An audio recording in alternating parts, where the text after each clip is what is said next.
ఈ ఎడారిలో ప్రవాహములు, పైనుండి చూడుము.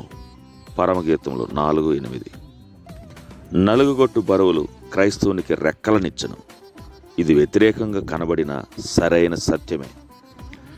దావీదు బహు బాధాకరమైన వేదనలో ఇట్లా అన్నాడు: నాకు రెక్కలుండినచో ఎగిరి వెళ్ళిపోయి విశ్రమించి ఉందును. కీర్తన 55:6. రెక్కలు కావాలని కోరకముందు యెహోవా మీద నీ భారమును వేయి, ఆయన నిన్ను కాపాడునని చెబుతున్నాడు. భారము అనే మాటకు ఆయన నీకిచ్చేదినని బైబిల్ భావం. పరిశుద్ధుల భారం దేవుని వలన ఇవ్వబడింది. అందుకై అతడు దేవుని సన్నిధిలో కనిపెట్టినప్పుడు అతనికి అది రెక్కలుగా మారిపోవును. కనుక కనిపెట్టిన విశ్వాసి పక్షిరాజు వలె రెక్కలు కలిగి పైకెగరును. ఒక రోజున ఒంటరిగా ఒక వీధిలో నడిచిపోవచ్చుండగా నాకుండిన భారమైన బరువులను తలంచుకొనుచుంటిని. అవి నన్ను క్రమక్రమంగా కృంగదీచుండుట చేత నేనిక బ్రతకలేనని నాలో నేను దృఢం చేసుకుంటుని. ఇక ఎంత మాత్రము ఇంత భారమును మోయలేనని గట్టిగా గ్రహించాను. ఈ బాధతో నేనుండగా ఒక మెల్లని స్వరం నాలో వినబడింది.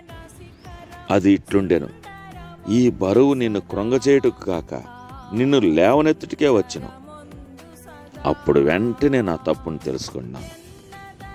అది నా మీద నుండుటకు కాక నేను దాని మీదనే ఉండుటకు పంపబడను. దాని క్రిందగాక దాని పైననే నేనుండుటకు దేవుడు పంపాను. నన్ను క్రిందకు దించుటకు కాక పైకి ఎక్కించుటకే పంపబడను. హల్లెలూయా! నేను దానిని మోయుటకు కాదు గాని నన్నే అది మోసుకుని పోవుటకు పంపబడను.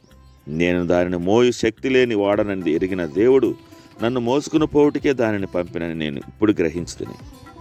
ఆయన బిడ్డనై నేను తన కృపను శక్తిని పొంది తన్ను సేవించుటకై సిద్ధపరచుటకు ఈ బరువును రానిచ్చను. దాని క్రిందికి నేను పోయినచో నాకు నిస్పృహ నాశనం తప్పదు. కానీ దానిపైన ఎక్కి కూర్చున్నచో నన్నది సునాయాసముగా పైకి తీసుకుని వెళ్ళిపోవును. అది రానిచో అభివృద్ధి లేని విశ్వాసం నందే ఉండిపోదును. ఆయన వాక్యంలో నేను పైకెక్కుటకు కావలసిన అన్ని మెట్లు కనబడుచున్నవి. మన భారములతో పైకెక్కి మన ప్రభువుతో ఏకాంతంగా నుందుము. మేరీ బటర్ఫీల్డ్.